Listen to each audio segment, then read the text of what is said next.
దేవుని గణపరిచి నువ్వు దేవునికి ఇవ్వాల్సిన వాటిని నువ్వు ఇచ్చినప్పుడు దేవుడు నిన్ను గణపరుస్తాడు. దేవునికి ఏమి ఇవ్వాలి? మనం ఎప్పుడు కూడా దేవుని తీసుకోవడమే కాదు, దేవునికి కూడా మనం ఇవ్వాలి. ఏమి ఇవ్వాలి చెప్పండి? దేవునికి ఏమి ఇవ్వాలి?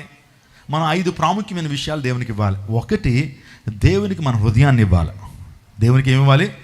మన హృదయాన్ని ఇవ్వాలి. 2దిగా దేవునికి మన సమయాన్ని ఇవ్వాలి. 3దిగా దేవునికి మన తలాంతులను ఇవ్వాలి. ఏమి ఇవ్వాలి? మన టాలెంట్స్. పాటలు పాడేటువంటి వారు ఇంకా పాటలు ఏం చేయాలా? నేర్చుకుని పాడుతూ దేవుని నామం మహిమపరచాలి. వాయిద్యాలు వాయించే తలాంతు ఉందా? వాయిద్యాన్ని ఇంకేం చేయాలి? నువ్వు ఏమండి దేవుని కొరకు వాయించాలి. ప్రార్థన అనేటువంటి తలాంతు ఉన్నటువంటి ప్రార్థనలు ఎక్కువసేపు గడపాలి. ఇంకా చెప్పాలంటే పరిచర్య చేసేటువంటి వారు ఆ తలాంతును దేవుని కోసం ఇవ్వాలి. నీకున్న ప్రతి టాలెంట్ దేవుని కోసం ఉపయోగించబడాలి. 4దిగా నేను చెప్పాను, 4ది నీ ధనాన్ని, నువ్వు సంపాదిస్తున్న ధనాన్ని ప్రభు పరిచర్య కొరకు, ప్రభు రాజ్య విస్తరణ కొరకు ఏం చేయాలి? ఇవ్వాలి. ఇంకా చివరిగా నేను చెప్తాను, ఇంకా మీకు సమర్పణ పరులైతే మీ ప్రాణాన్ని కూడా ప్రభు కోసం ఇవ్వాలి. ఎన్ని చెప్పాను మీకు? 5. 1, మీ హృదయాన్ని ప్రభుకి ఇవ్వాలి. 2దిగా మీ సమయాన్ని ప్రభుకి ఇవ్వాలి. 3ది మీ తలాంతులు ప్రభు కోసం ఇవ్వాలి. 4దిగా మీ ధనము ప్రభు కోసం ఇవ్వాలి. దేవుని చిత్తం అయితే ఇంకా నీకు సజీవంగా దేవుని సమర్పించుకుని నీ ప్రాణాన్ని కూడా దేవునికి అర్పించడానికి నువ్వు సిద్ధమవ్వాలి. ఇవి దేవుడు కోరుతున్నాడు నీ నుంచి. కాబట్టి దేవునికి ఇచ్చినప్పుడు దేవుడు నీ యొక్క సమర్పణ బట్టి ఆయన ఘనపరచబడతాడు. ఎబ్బేజు తన సహోదరులందరికంటే ఘనము పొందినవాడు ఆయను. ఇప్పుడు నా ప్రశ్న ఏంటంటే, ఎందుకు ఎబ్బేజును దేవుడు ఎందుకు ఘనపరిచాడు? ఎబ్బేజు తన సహోదరులందరికంటే ఎందుకు ఘనపరచబడ్డాడు? ఒక వ్యక్తిని దేవుడు ఎందుకు దీవిస్తాడు? ఒక వ్యక్తిని దేవుడు ఎందుకు అంత ఉన్నతమైన స్థానం నడిపిస్తాడంటే అతడు తీసుకున్న నిర్ణయాలను బట్టి. నేను గమనించాను, ఎబ్బేజు దీవించబడ్డానికి 2 కారణాలు. ఎబ్బేజు దీవించబడ్డానికి 2 కారణాలు. అతని పేరుకు అర్థం ఏంటంటే వేదనే. కానీ వేదనాభరితంగా తన జీవితం లేదు. పేరుకు తగిన జీవితము తన జీవితం, పేరైతే ఒకటే వేదనని, కానీ ఆయన వేదనాభరితంగా తన జీవితం లేదు. అనేక మందికి ఆశీర్వాదకరంగా ఉన్నాడు. హల్లెలూయా. నా ప్రియ దేవుని ఎబ్బేజు దీవెన పొందడానికి ప్రాముఖ్యమైన కారణం చెప్తున్నాను. 1, ఎబ్బేజు యూదా అను వంశానికి చెందినటువంటి వాడు. ఎబ్బేజు యూదా అను వంశానికి చెందినటువంటి వాడు. ఏమండి, యూదా అనేటువంటి వంశానికి చెందినటువంటి వారు దీవించబడతారా? ఎస్, దీవించబడతారు. నువ్వు ఏ వంశానికి సంబంధించిన వాడివి? నువ్వు ఏ వంశానికి సంబంధించిన దానివి? నువ్వు కూడా యూదా వంశానికి సంబంధించిన వాడై ఉండాలి. ఇప్పుడు చెప్పండి, యూదా అను మాటకు అర్థం ఎవరైనా చెప్తారా? స్తుతి. లేయా వాస్తవానికి ఆ యూదాను కంటున్నప్పుడు యెహోవాను స్తుతించదను అనుకొని యూదా అని పేరు పెట్టాను. ఆదికాండం 29:35.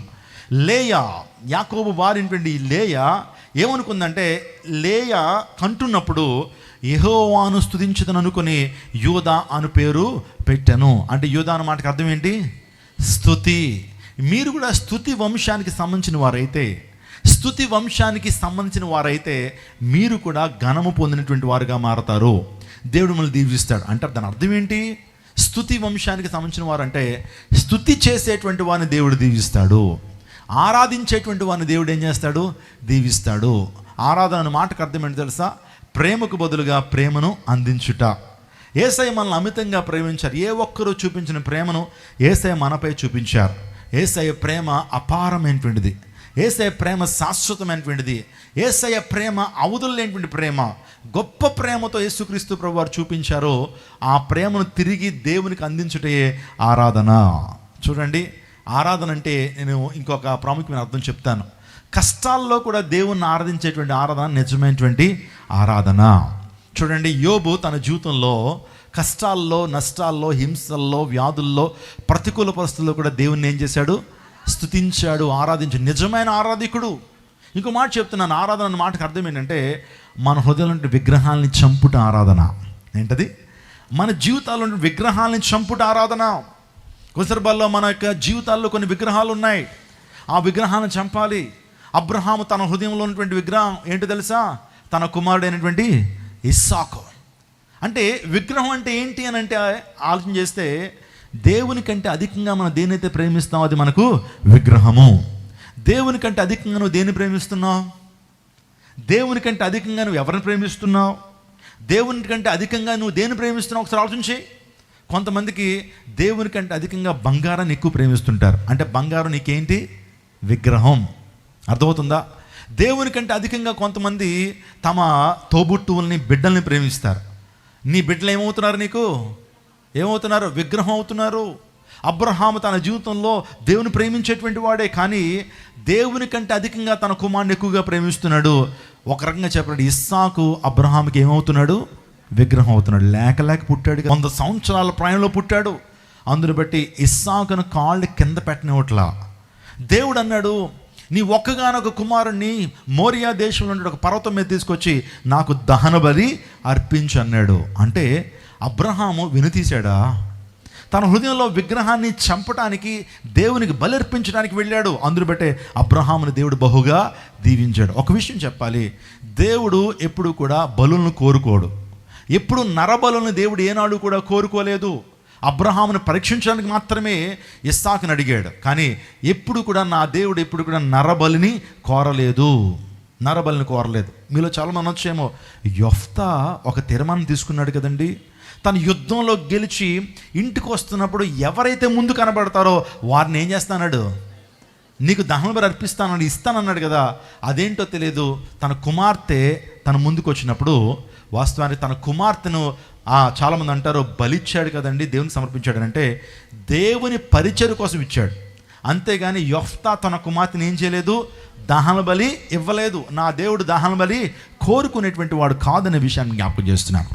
దేవుణ్ణి ప్రేమించుట, మనుషుల విగ్రహాన్ని చంపుట, దేవునికి మొదటి స్థానం ఇచ్చుట నిజమైనటువంటి ఆరాధన. స్తోత్రం చెప్పండి. యోబు తన జీవితంలో అన్నీ కోల్పోయాడు. చివరికి సాతానుడు యోబు దగ్గరికి తన భార్య రూపంలో వచ్చాడు. ఇంకనో యథార్థతను విడిచిపెట్టవా యోబు? ఏం చేశాడయ్యా దేవుడు? నీ శరీరం చూసుకున్నావా? నీ శరీరం కుళ్ళిపోయింది. నీ శరీరంలోంచి భయంకరమైన చీము, నెత్తురు బయటకు వస్తున్నాయి, భయంకర దుర్వాసన వస్తుంది. ఇంకనో యథార్థతను విడిచిపెట్టవా? దేవుణ్ణి దూషించి చావు అన్నాడు. దేవుణ్ణి దూషించి చావు అంది ఎవరు? భార్య. ఏమంటే భార్య అంత మాట అంటే భర్త చాలా డిసప్పాయింట్ అవుతాడుగా, చాలా నిరుత్సాహానికి వెళ్తాడు కదా. ఆ టైంలో కూడా యోబు పలికిన మాట అందరికీ తెలుసు. అమ్మా, యెహోవా ఇచ్చాను, యెహోవా తీసుకుని పోయాను, దేవుని నామానికే మహిమ. నేను తల్లి గర్భంలోంచి ఎలా వచ్చాను? దిగంబరినిగా వచ్చాను. ఈ లోకాన్ని విడిచిపెట్టేటప్పుడు కూడా దిగంబరంగానే వెళ్ళిపోతాను. ఏమీ తీసుకురాలేదు ఈ లోకానికి, ఏమీ తీసుకుని వెళ్ళను. నీవన్నీ కూడా నేను పొందుకున్నవి నా దేవుని ద్వారానే. యెహోవా ఇచ్చాను, యెహోవా తీసుకుని పోయాను, యెహోవా నామానికి మహిమ కలుగునుగాక. ఇది నిజమైన ఆరాధన. కష్టాల్లో దేవుని ఆరాధించేటువంటి వారి రోజున కనబడుతున్నారా? కొంత కష్టం రాగానే దేవుడు మా పట్ల ఏం జరిగించలేదని చెప్పి దేవుని విడిచిపెట్టేటువంటి వారిని చూస్తాం. కానీ కష్టాల్లో కూడా నా దేవుడు గొప్పవాడు, నా దేవుడు దైవత్వం సర్వపరిపూర్ణత ఆయనలో నెరవేర్చబడింది, ఆయన నా జీవితం అద్భుతం చేసినా చేయకపోయినా ఆయన దేవుడే, ఆయన మహోన్నతుడే అని విశ్వసించి దేవుని ఆరాధించేటువంటి వారు నిజమైన ఆరాధికులు. హల్లెలూయా. అసలు మన జీవితం యొక్క పరమార్థం ఏంటంటే, మనం ఎందుకు బ్రతుకుతున్నామంటే ఆయన స్తుతించడం కొరకే, ఆయన మహిమ కొరకే. యెషయా గ్రంథం 43:21 నేను నిర్మించిన జనులు నా స్తోత్రము ప్రచురము చేయదు. నేను నిర్మించిన నా జనులు నా స్తోత్రం ప్రచురం చేస్తారని యెషయా గ్రంథంలో రాయబడింది. నా ప్రియదేవునాగమా, ఈ రోజున స్తుతించుడు ద్వారా మన జీవితంలో ఆశీర్వదించబడతాం.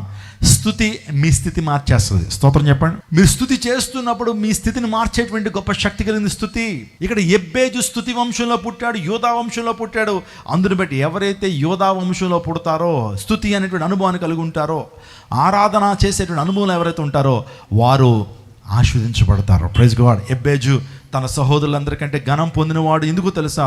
ఆ వ్యక్తి యోధా వంశంలో ఆ వ్యక్తి పుట్టాడు. రెండోదిగా చెప్పాలంటే ఎబ్బేజు ఎందుకు ఆశీర్వదించబడ్డాడంటే, ఎబ్బేజు ప్రార్థనాపరుడు. స్తోత్రం చెప్పండి. గొప్ప ప్రార్థనా వీరుడు. ఈ రోజున ప్రార్థన చేసే అనుభవం నీలో ఉందా? ప్రార్థన చేసే అనుభవం ఉందా? ప్రార్థన అంటే ఏంటి పాస్టర్ గారు? ప్రార్థన అంటే చాలామంది మంత్రోచ్చారణ అనుకుంటారు. ప్రార్థన అంటే మంత్రోచ్చారణ కాదు. ప్రార్థన అంటే ఒక ప్రొఫార్మా కాదు. ప్రార్థన అంటే ఒక డైలాగు కాదు. ప్రార్థన అంటే ఏంటి చెప్పమంటారా? దేవునితో సహవాసం చేయటం, దేవునితో సంభాషణ. Prayer is nothing but A communion and communication with God. దేవునితో కమ్యూనియన్ అంటే దేవునితో సహవాసము, దేవునితో ఏంటి? సంభాషణ. నీ జీవితంలో నీకున్న సమస్యలను ప్రభు దగ్గర పెట్టడమే ప్రార్థన. దేవునితో మాట్లాడు ప్రార్థన. ఇంకో మాట చెప్పనా, ప్రార్థన ద్వారా నువ్వు చేసేటువంటి బలమైన కార్యం ఏంటంటే దేవుని సింహాసనాన్ని నీ ప్రార్థన కదిలించగలదు. హల్లెలూయా. దేవుని సింహాసనాన్ని కదిలించగలదు. ఇంకో మాట చెప్తాను, ప్రార్థన అంటే దేవుని భారాన్ని పంచుకొనుట. ఏంటది? Sharing the burden of God is prayer. ప్రార్థన అంటే దేవుని భారాన్ని పంచుకొనుట. ఇంకో మాట చెప్తాను, ప్రార్థన అంటే దేవుని అధికారాన్ని వినియోగించుట. Praise God. ప్రార్థన అంటే దేవుని అధికారాన్ని వినియోగించుట. నీవే దేవుని అధికారాన్ని వినియోగించే శక్తి సామర్థ్యాలు ప్రభువు నీకు ఇస్తాడు. యెహోషువ ఒక సందర్భంలో దేవుని అడుగుతున్నాడు, ప్రభువా మేము యుద్ధం చేస్తున్నాం, సో సూర్యాస్తం అయిపోతా ఉంది, ఈ సూర్యుడు కనుక కొన్ని గంటలు ఉంటే విజయం మాదే, నువ్వేమైనా సహాయం చేయగలుగుతావు అంటే దేవుడు అన్నాడు, అయ్యా నాకు ఒక అధికారం ఉంది. ఏంటి తెలుసా? సూర్యచంద్రుల్ని శాసించే అధికారం నాకు ఉంది దేవునిగా. నాకు ఈ సృష్టి మీద అధికారం ఉంది. నీవు ఆ అధికారాన్ని నీకు వినియోగించడానికి నీకు శక్తినిస్తాను, నువ్వే మాట్లాడు సూర్యునితో అన్నప్పుడు యెహోషువ సూర్యునితో అంటున్నాడు, సూర్యుడా నీవు గిబియాన్లోను, చంద్రుడా నీవు అయ్యాన్లోను ఆగిపోమన్నప్పుడు సూర్యచంద్రుడు నిలిచిపోయిని. ఈ యొక్క మానవ చరిత్రలో ఒక దినము కనుమరుగైపోయింది. ఒకరోజు సూర్యుడు లేడు, చంద్రుడు లేడు. దేవాదేవుడు యెహోషువ చేసిన ప్రార్థన ద్వారా యెహోషువకి అధికారాన్ని ఇచ్చాడు. స్తోత్రం చెప్పడం. హల్లెలూయా. ప్రార్థన అంటే దేవుని అధికారాన్ని వినియోగించుట. Prayer is nothing but utilising the authority of God. దేవుని యొక్క అధికారాన్ని వినియోగించుట ప్రార్థన. ప్రార్థన ఏం చేస్తుందో చెప్పమంటారా? ప్రార్థన పరిస్థితులను ఏం చేస్తుంది? మారుస్తుంది.